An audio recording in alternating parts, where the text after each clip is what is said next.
Hello and welcome to our webinar on tips to support your teaching of Cambridge IGCSE Additional Mathematics with Jasmine Teo. I'm Eliza Sinatrova from Cambridge University Press, and I'll be hosting this webinar for our speaker, Jasmine Teo. Thank you for joining us today. I'm just going to give attendees a little time to join the webinar before we start. So if you'd like to use our chat to introduce each other and say which countries you're from, please feel free to use the chat box. It would be great to hear from you. And while we're waiting, I'm going to launch a poll to find out about our main challenges in a classroom. So it would be very interesting to see what answers we get. I can see some answers coming through. We've got some people joining from India. Very nice to meet you. And if you can't find the challenges in our poll that reflect your main challenges, you can add that to our chat and see if our fellow attendees have similar challenges. Oh, fantastic. I can see that 52% have already participated in our challenges poll. 31% find time management, or 32% find time management very challenging. 39% find that supporting a differentiated classroom is really challenging. And I can see that we've got more people joining us from Mumbai and Malaysia. Welcome. Hello from Italy. Hello back. Hello from Pakistan. Great, it's really international. Oh, we've got people from Kenya. Let's see if we can get more people to answer the poll questions. At the moment, 67%, 68% participated in our poll. Already 70, well done. Let's see if we can get it to 90%. I can see that personal well-being is at 19% at the moment, and so is helping students to gain 21st century skills.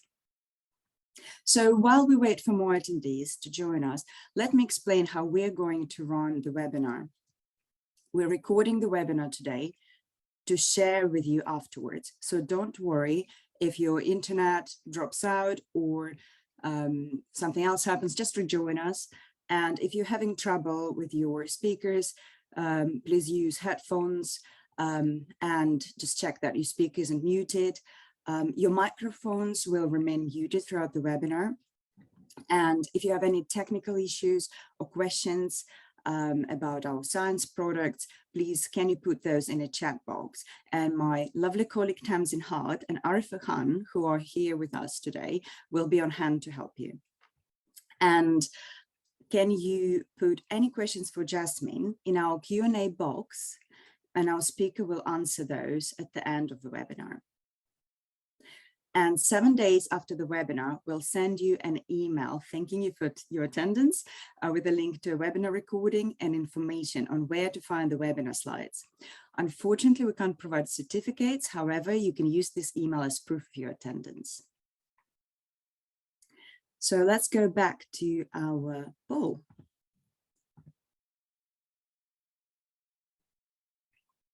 I can see that 72% of attendees participated. Let's wait just a minute longer, and meanwhile I'll check where everyone is coming from. I can see more people joining. Jakarta, Indonesia, Nigeria, Italy and India, Moldova. Truly international. That's really exciting. I can see that 78 people participated, and let's wait just a second longer and we begin.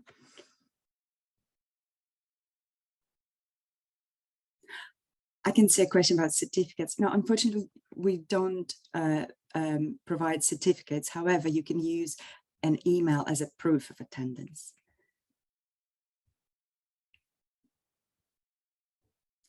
Okay, so 80% of people participated, and I can see that time management is definitely the biggest challenge identified by everyone. So let me end the poll and share results. I hope you can see the results on your screens now. And you can see that time management is leading with 42%. Teaching with technology is 22%. Preparing students for assessment is 19%. Helping students work with a calculator is only 8%. Helping students work without a calculator is more, 22%. Supporting a differentiated classroom is 31%. Helping students to gain 21st century skills, 20%. Supporting English as a second language learners, 12%. And student personal well-being is at 15%.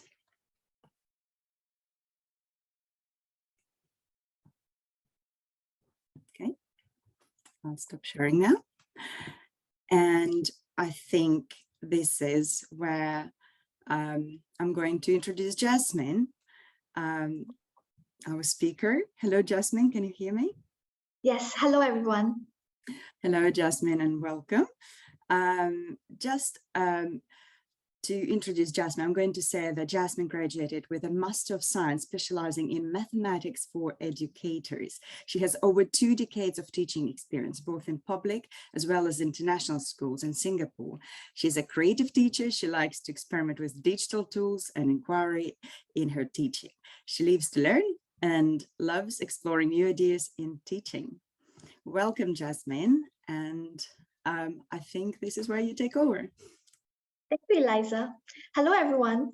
Good morning, good afternoon to all of you, depending on which part of the world you come from. Thank you for joining me today. Today's webinar is on tips to support your teaching of Cambridge IGCSE Additional Mathematics. I'm excited to share with you new features of the Cambridge IGCSE Additional Math resources and how it can help support your teaching. Now, I was looking at the poll results, and I hope I will be able to address some of your concerns. Let me start the session with what every teacher would do in the classroom. Ask a question.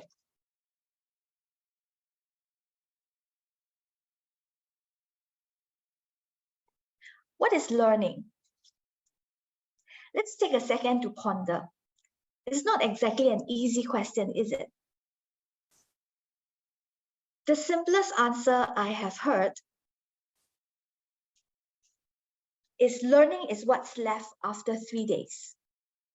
Now, a couple of weeks ago, I was having support lesson with my weaker students in math. I was asking the student a question, which she answered, "Ma'am, I have forgotten about it." And I replied saying, "How can you forget what you have learned so quickly? We just did this last week." And to that, he said, "Ma'am, I have forgotten what I have learned 3 days ago. How can I remember what I have learned last week?" Now, we always assume that when we drill formulas and concepts in the classroom long enough, students will remember them. But that's not true, especially not when they haven't actually learned it. According to John Hattie, learning is actually the process of having sufficient surface knowledge to then move to deeper understanding, such that we can appropriately transfer this learning to new tasks. Now, there are 3 types of learning in this definition. Let's take a look at them. There is surface learning that produces surface knowledge. We have deep learning that provides deeper understanding. And then we have the transfer of knowledge to new tasks. I think it's necessary for us to understand what these 3 types of learning entails. So what is surface learning? Surface learning relies on using formulas to solve problems, rote learning, and learning to take examinations. Now, when we tell our students to use a particular formula or provide steps 1, 2, 3 to solve a problem, that's surface learning. And students are just memorizing to solve them. But you're right, it's necessary to start teaching a new concept. But there's no true understanding in this case. This type of learning only enables students to replicate answers. But when questions are not familiar, they will not be able to answer questions in that case. What is deep learning? Deep learning uses concept and understanding to solve problems. Learners are able to explain the process, make connections between prior and new knowledge. Now, there's also an element of metacognition involved, where learners learn about the methods and strategies used. This type of learning is what we all desire to achieve in our classroom. It makes our students more analytical and capable of solving different types of problems. But when we drill formulas in the classroom, and when you repeat concepts in the classroom, we were expecting this result from deep learning. What is transfer then? Now, transfer is the ability to transfer the learning to new contexts or real life. I would say this is the ideal learning in the classroom. All three types of learning are necessary to be successful. When faced with a new knowledge, we start by surface learning to gather information, learn about facts and formulas. With these surface learning, one can then delve deeper to analyze and think about the problem or strategies to solve them. And with enough surface learning and deep learning, we can think about how we can transfer the knowledge to new contexts. As teachers, we all want our students to have deep understanding and be able to transfer their knowledge. And the assessment boards all over the world would agree with us. If you look at the syllabus guide, there are a whole lot of approaches and aims of Cambridge IGCSE Additional Math. And I'm just highlighting a few that stands out to me. You have developed their instinct for mathematical inquiry, use creativity and resilience to analyze and solve problems, extend their ability to reason logically and make inferences and draw conclusions. Now, these aims are all associated with deep learning and possibly transfer. Math is a content-intensive subject, yes, I believe every one of us agree. To be able to teach the syllabus, prepare students for the exam, and meet these aims can really be quite challenging. Time is a constraint. I have time constraint too. We have to meet the school's target, and we are expected to do differentiated teaching in our classroom. And these are challenges that we all face. So how can we use the Cambridge Additional Math resources to teach deeper learning? Before we go into that, perhaps we need to know what the strategies are for deeper learning.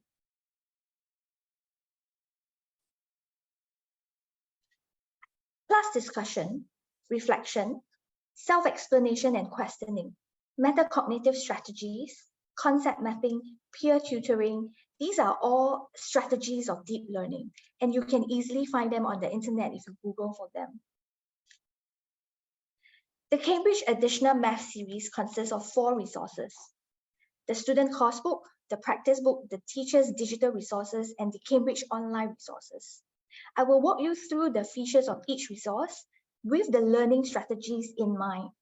I hope that at the end of this sharing, you will have a better idea of how you can make use of these available resources to help you save time and help your students learn.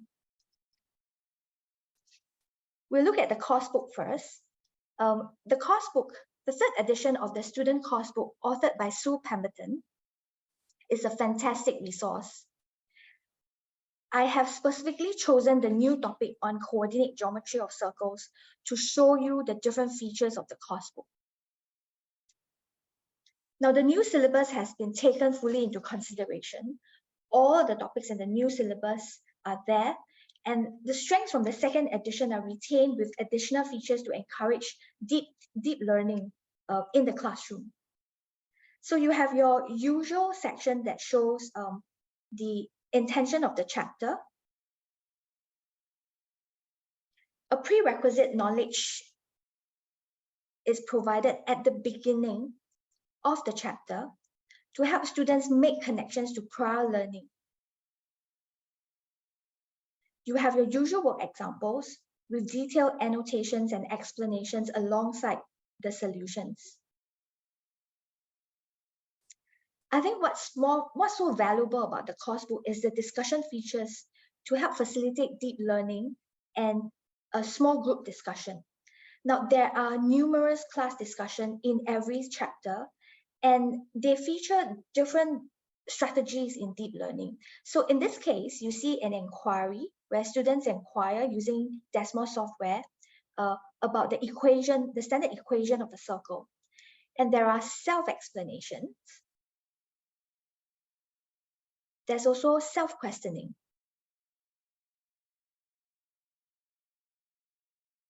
There is also concept summary at each subsection of the chapter,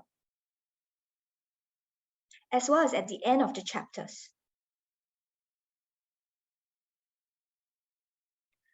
The keywords are there to help learners with difficult vocabulary, and there are tips to highlight the key concepts.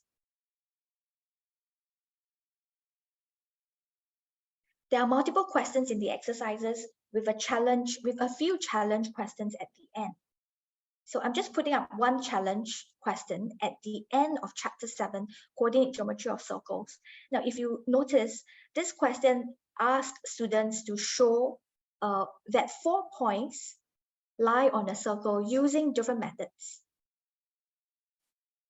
Now, this helps students look at the different strategies or different ways of solving a single question. Now, this challenge question is immediately followed up with a reflection. The reflection allows students to think about their thinking, to think through the strategies.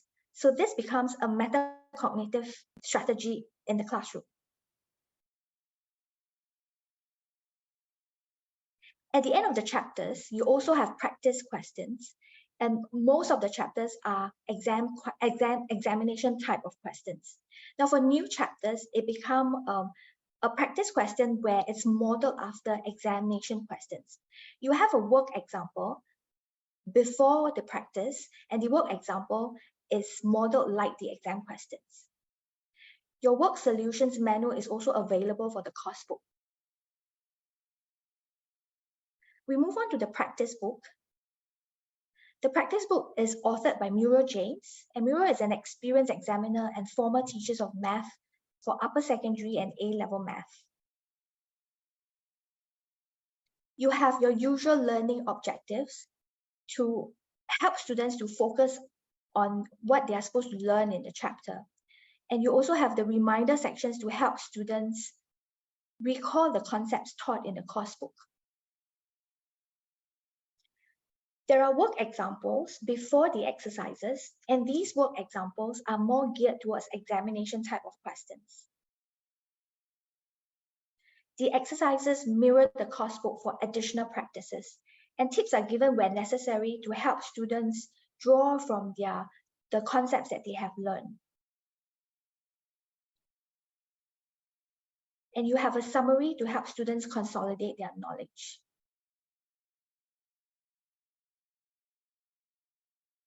Let's move on to my favorite part. That's the teacher's digital resources. Now, we all say that time is a constraint. Well, time is a constraint for many reasons. Time is a constraint because we have the syllabus to complete, we have to prepare our lessons, and we have to do tons of marking. So to have to prepare interesting lesson takes time. And it takes a lot of time to actually do research on the internet.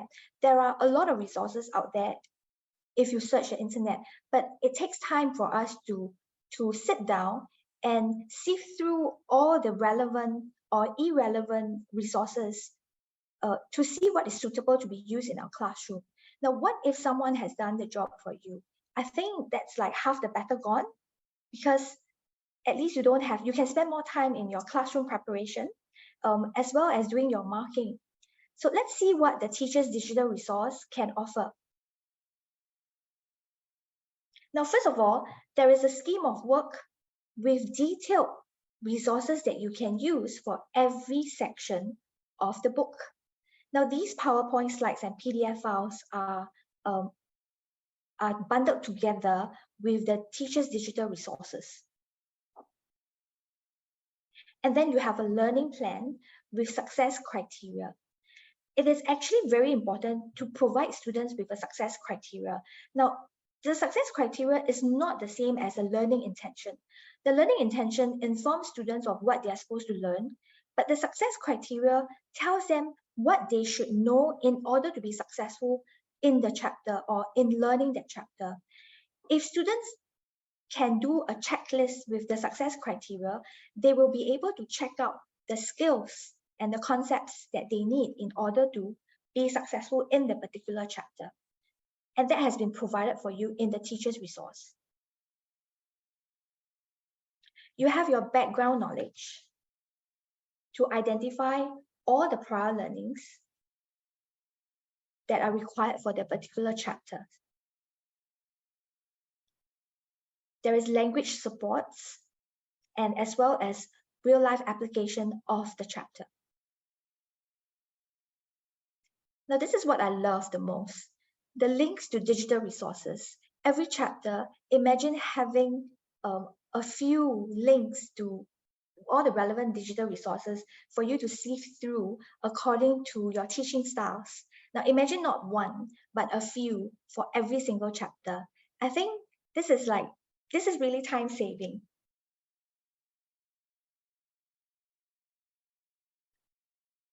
It also helps you identify common misconceptions and suggest how teachers can actually overcome them.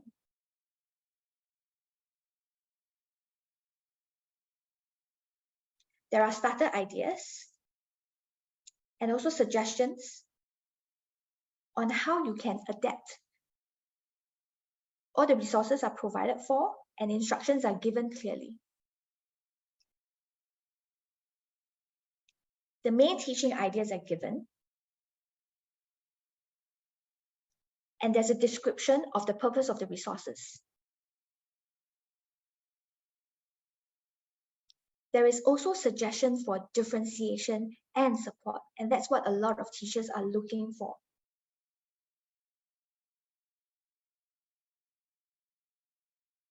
It also suggests review activities and possible adaptations.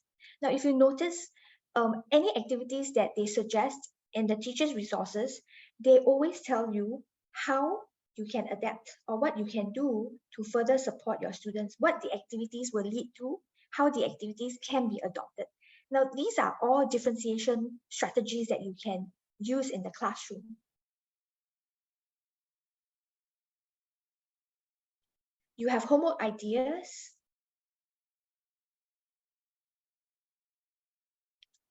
And then you also have the Cambridge Online Math. Now, the Cambridge Online Math is actually a separate resources. If you are interested, you can go to cambridge.org.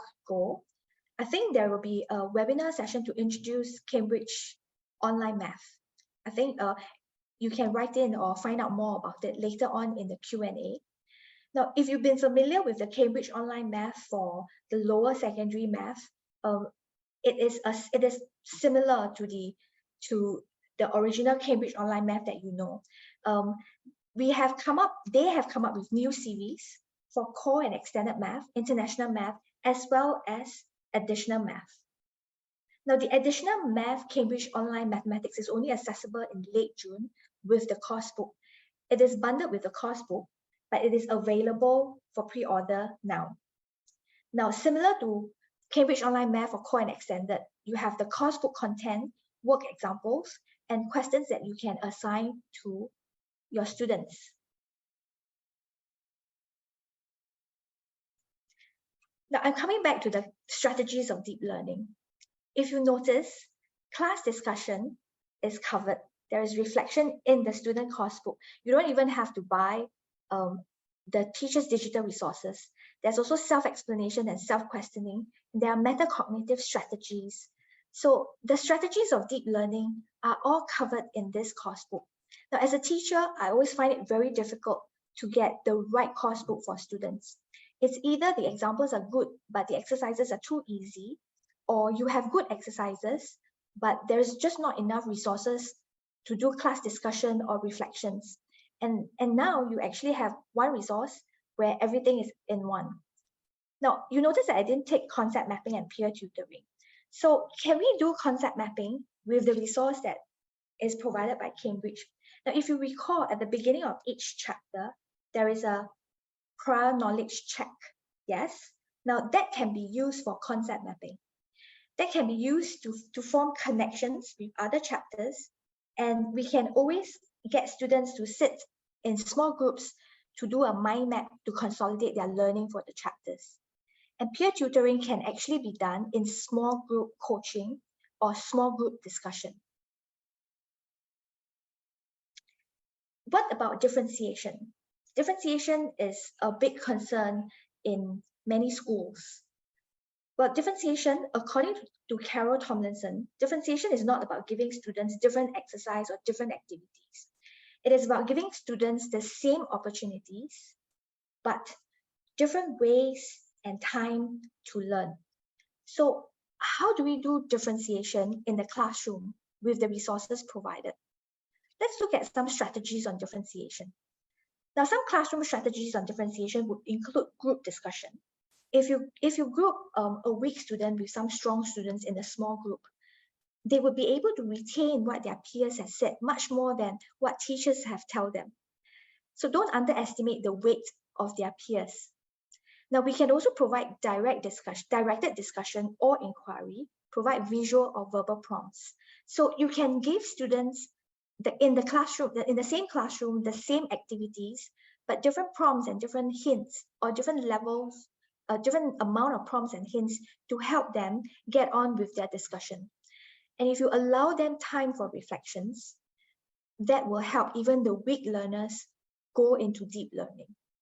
And if you notice, group discussion, directed discussion, and inquiry are all covered in the course book itself. What about transfer? Because we did mention about transfer of knowledge. Now, according to John Hattie, you need sufficient surface and deep learning to transfer.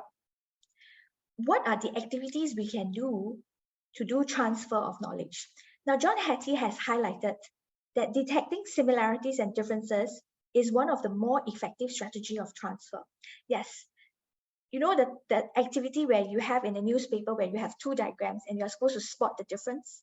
That's what he's talking about. But how do we spot the difference in math? And how do we spot the difference using the course book? Now, I have brought out two examples in chapter 7 on coordinate geometry of circles. Now, these examples are examples that you probably would have already discussed with your students in terms of teaching them the concept. Now, if you get them to find the similarities and the difference between the two work examples, in work example 5, a circle passes through 2 points, and you're supposed to find 2 possible equations for this circle. And in work example 6, a circle passes through 3 points, and the question only asks for 1 equation of the circle. Now, what do we aim to come up of this discussion? When I selected these 2 examples, I see possibility of allowing students to spot the difference between these 2 questions in that how many points do we need from a circle before we can actually find the equation of a unique circle. And if we only have 2 points in a circle, how many possible equations of a circle can we actually form? I think this would encourage deep understanding of the concepts of circles. Now, another way to do transfer is to real-life applications. What about doing project-based learning? If you are familiar with the MYP in the IB curriculum, the MYP does teaching based on project-based learning. Now, you may not agree with project-based learning, or not all chapters or not all topics can be easily tied with a project. But there are some topics that you can do project-based learning. I'm not saying teaching the whole chapter using project-based learning, but have a project in mind so that students have the ends in mind and they know what they are working towards too. So for coordinate geometry of circles, what kind of project-based learning can the chapter end up with? What about getting students to make an architectural drawing using coordinate system? Now, in my school, we teach functions with a project in mind. We do the functions project. So when I introduce functions, I told them that this is what they have to do individually at the end. They have to come up with functions project. And so they know what they're supposed to do at the end of learning the chapter, and therefore they are more motivated to learn. Now, when we say functions project, what exactly are they supposed to produce? Now, I show my students what past year students have produced in terms of functions project, and I'm going to show you an example. They are supposed to create a drawing with functions, with limitations of domain. Now, this drawing is actually the drawing. If you notice, this is a sketch of a lady. This drawing is actually the drawing of a vice principal in my school. So the students has actually created a sketch of the vice principal using nothing but functions. So creating equations on Desmos to create the drawing. Now, we also have students who have done the Leaning Tower of Pisa, and they even put down the inspiration where they get the idea from. Now, the students don't just produce the diagrams, they also have to type out the equations and how they decide on the restrictions of the domain. So these are some things that you can do with your students, and they really enjoy it.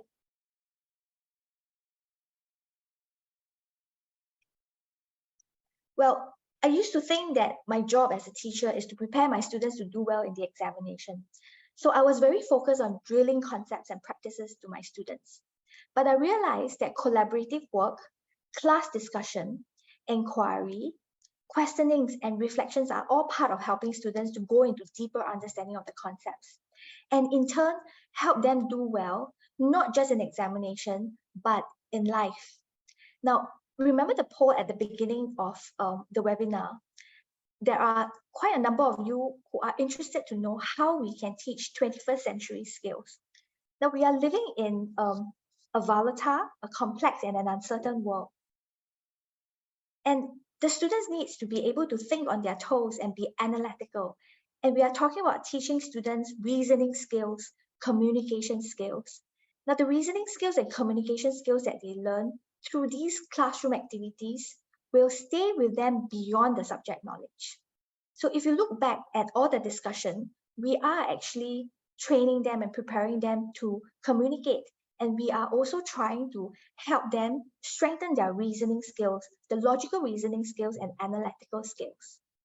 If you look back at your years of education, now if you are not a teacher, what is that one thing that stuck with you or have influenced you up till now? It wouldn't be the subject knowledge you've learned, would it? It would be the reasoning skills, the communication skills, or it could even be the teacher who has made an impact on you. We can make a big difference to our students. A lot of classroom learning are still focused on the transmission of knowledge. You can be that agent of change to bring in new strategies in your teaching. And you can start by adopting the Cambridge IGCSE Additional Math resources. Thank you for joining me. We've come to the Q&A session. Thank you so much, Jasmine. That was really interesting. And let's give some time to everyone to insert a question into Q&A chat box.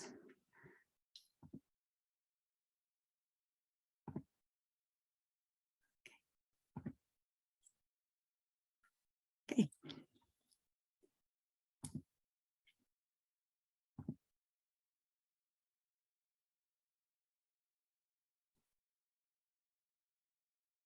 So while we're still waiting for questions, let me remind you that there will be 7 days after the webinar when we'll send you an email. Thank you for attendance, and we'll send you a link to the recording of the webinar and the webinar slides. So you can use this email as proof of your attendance. And to find out more about the resources discussed today, please speak to your sales representatives or visit the links my colleagues have been providing in a chat.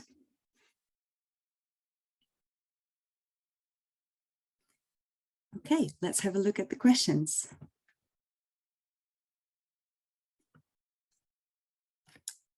So there is a very interesting question from Tasha.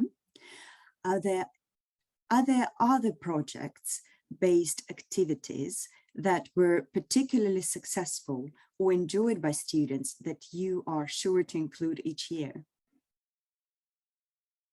I think successful projects, the functions project that I've shared online is one of our more successful projects because students get to create something that they like.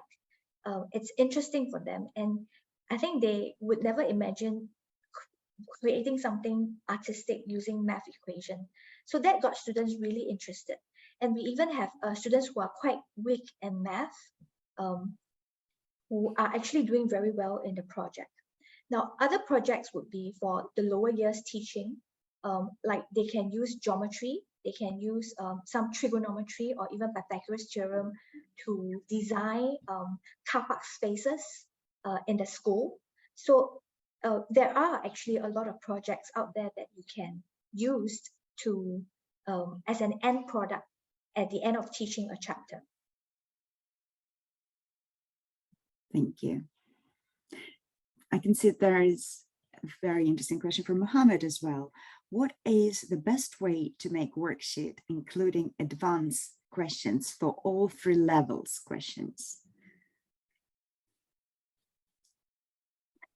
I don't have the perfect answer for that. Worksheets, I get worksheets from online sources. I mainly use the textbook, the course book that we have. We also use past examinations questions. My worksheets are typed up manually from Word and using math type to create the equations. I think we all have different teaching styles. And so we like to curate our teaching worksheets according to how we want to teach. I don't think any teacher could find that perfect course book to use.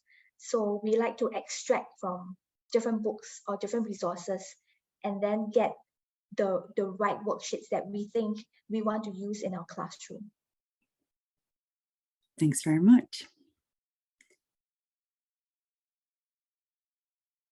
If you still have questions for Jasmine, please add them to a Q&A chat box. I think I saw one question about teaching paper 1 topics, because in the new syllabus, paper 1 will become a non-calculator paper. I think a lot of teachers are quite anxious about this new change because all along additional math has been scientific calculator based. I don't think you need to be very anxious about that. If you remember, in the existing papers, there are already questions where there are instructions that says you are not allowed to use a calculator for these questions. So what kind of topics are we looking at? Some questions that require students to know the special angles in trigonometry, the graph of trigonometric expressions, some basic differentiation techniques. I think these are what we can look forward to in paper 1. I don't think we need to specifically change the way or the style that we teach, but we just need to remind students to present their working clearly, especially if it's a paper 1 questions.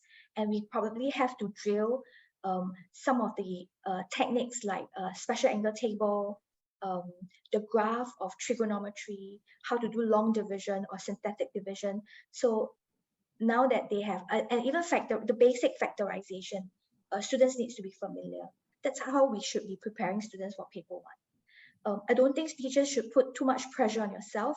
It's really like normal teaching, just emphasis on some techniques or some strategies or some formulas they need to remember. Thank you.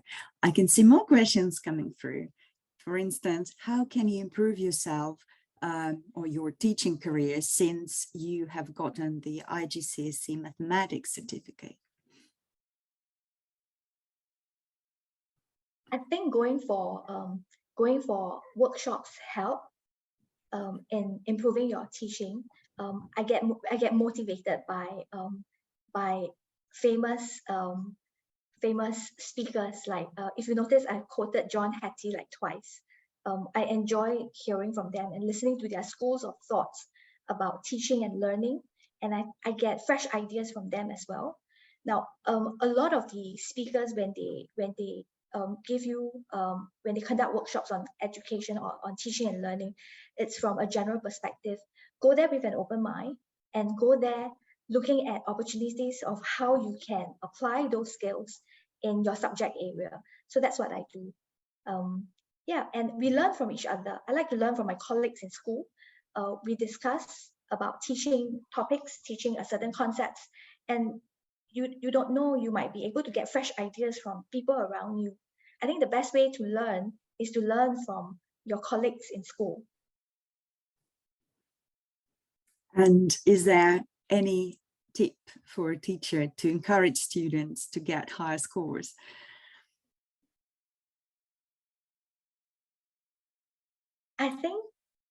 I think some students are just innately motivated to want to do well in the exam.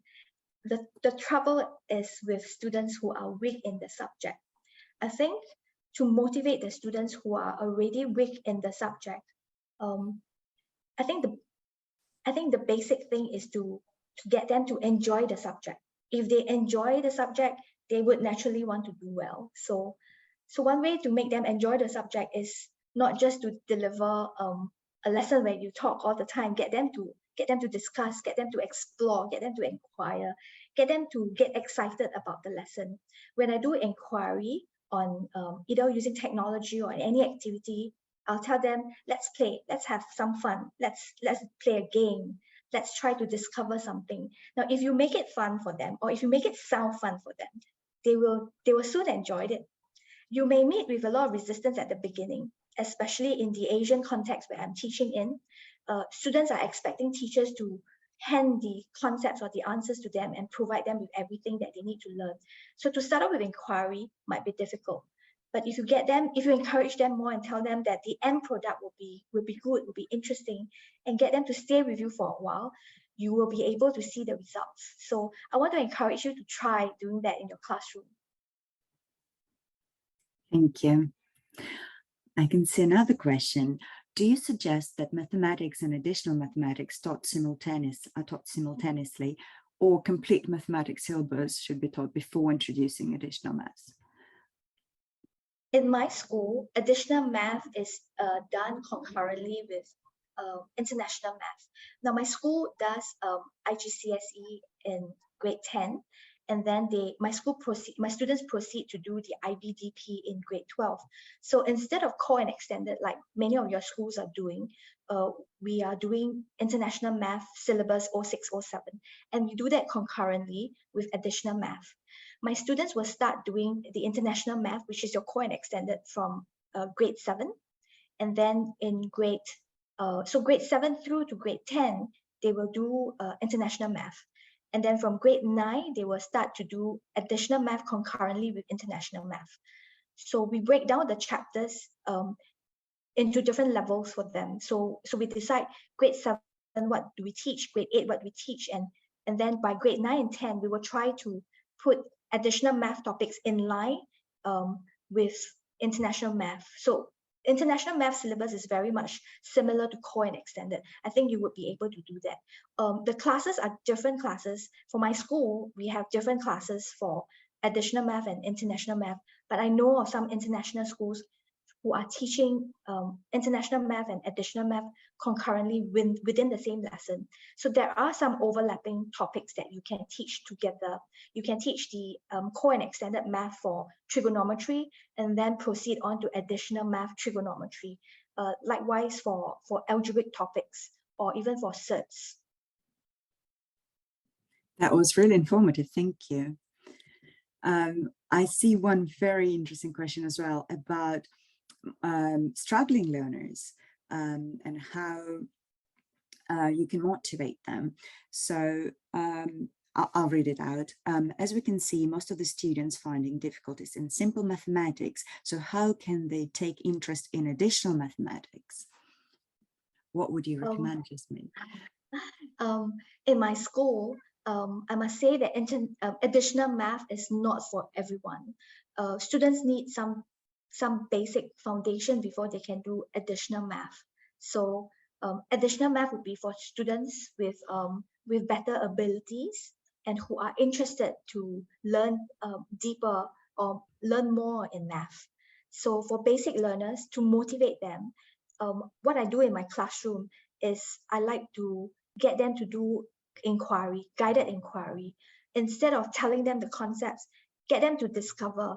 Even for weak learners, that works, and that works very well, because it helps them to remember it through their own discovery rather than you informing them this concept or this formula. Thank you. We have a lot of questions about student development, but I can see one question about teacher development as well, and how you can develop yourself in topics that you don't understand as a teacher. Learn it. I remember when I was teaching, when I started teaching additional math, I had to teach relative velocity, and that's something that I haven't taught for many years. I did that when I was doing my O-level, but like for many years, the syllabus didn't cover relative velocity, so I have to pick it up myself. So I learn it. I have to pick up like how to solve the questions. So you work through the questions yourself and understand the tricks, the concepts behind before you teach them to your students. Thank you. And another question from Hamid, asking to suggest a strategy for exam preparation for students when they have 1 or 2 day gap before their CAIE exam. What is the best way of revision? He asks you to go through some concepts, if possible. I think if you're only left with like a day or 2 before the examination, you really have to, you can only have time to consolidate like the topics that you have learned. So what I do is I get students to do mind maps of chapters and see whether they can connect the different topics together. So spend some time working on mind maps to consolidate learning, and then look at some exam questions. Now, for weaker students, they probably will have to work out the answers. But if students already have good knowledge and foundation, I think the fastest way for them to review is to mentally work out the questions in their head, and then they can move on to the next question. I think we need to emphasize when students are solving questions that it's not the correct answer that is important. It is the process. So if they are able to, if they know the process of working through the question and getting the answer in their head, that means that they are able to solve the question and they can deal with questions like that in the exam. They can then move on to the next problem and try to do some mental solving. So it's not getting the answer, but it's more of going through the process of the solving for the questions. Thank you, Jasmine. And I just want to remind that in 7 days after the webinar, we'll send you an email thanking you for attendance, and we'll send you a link of the webinar and our slides as well. I can see a lot of questions about it, so don't worry. You can always come back to this recording and listen to Jasmine once again. Let's take just maybe 1 or 2 more questions. Let me check if there are more questions coming through.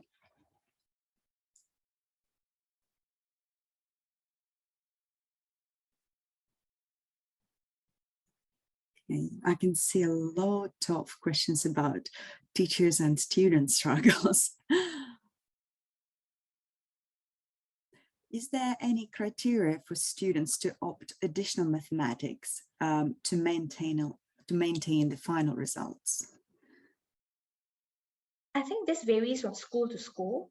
The school that you are working in has to set the entrance criteria as well as to be able to stay in additional math. In my school, by the time they are grade 8, the end of the year examination is a determining factor. So they have to at least score a B in their exam in order to qualify for additional math.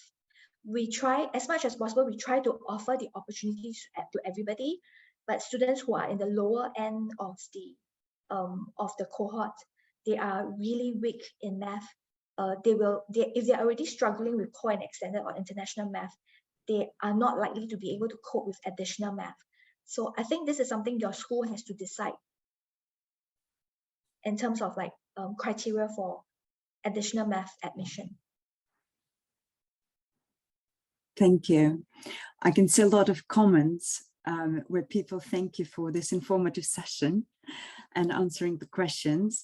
And I want to say that if Jasmine hasn't answered on your question today, we'll pick up some questions as well and turn them into a blog post later. So, we're planning a podcast with Jasmine soon as well.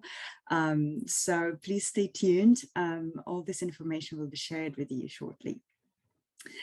And just to remind you that my colleagues are sharing some very important links in our chat. So if you want to attend any other mathematics webinars, please follow the link and register to attend as well.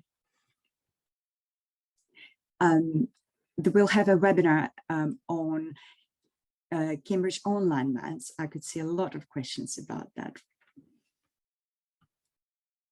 Okay, well, let's take one last question. Abel is asking you, Jasmine, can you say you're a successful teacher? Did you get discouraged sometimes when teaching weak students? Can I say I'm a successful teacher? I think I'm a learning teacher. I'm still learning. I think there's no end, as in the teaching profession, there's no end to learning. I am continually improving myself. Do I get discouraged? All the time. Sometimes, you see, we all know the challenges in teaching, and there are times where I have a lot of workload to have to handle. And there are times where I walk into the classroom and I didn't prepare like an inquiry classroom. I just deliver a normal class. And I feel bad for my students as well as for myself, because it wasn't an interesting lesson. But that's okay, because this is part of teaching actually. I get discouraged when my students don't remember what I've said. Like the students I met, I have support with, who told me that he doesn't remember anything. At that moment, I felt that I have failed as a teacher. But this is all part and parcel of teaching. And we need to move on and learn from the experience. Now, after having the support session with the student, I realized that I probably need to change my strategy of teaching for that particular chapter. And I reflect on what I have done in class and what I could have done better. I think what we need to do is, besides getting discouraged, we need to learn from every discouragement and every teaching experiences that we have, every feedback that the students give us. What can we reflect on it? How can we improve our teaching for the next batch of students so that we can continually improve on our teaching? Thank you, Jasmine. So I just want to remind everyone that all the questions we haven't answered now we'll cover later in a blog post, that we're also preparing a podcast with Jasmine, and that we are planning some mathematics webinars, and the links have been provided by my colleagues in a chat. So after the webinar, you will be able to fill in a short survey. We'll be really grateful if you provide your answers. It will just open on your screens. We'll appreciate any feedback from you. Oh, I see we don't have much time left, so I want to thank you once again, Jasmine, and thank everyone for attending today. It's been a great pleasure to host this webinar, and yes, thanks to my lovely colleagues Tamzin and Arifa for covering, for your answers in the chat. Yeah, it's been really lovely. Thank you very much, Jasmine. Thank you everyone for joining us. Thank you, everyone.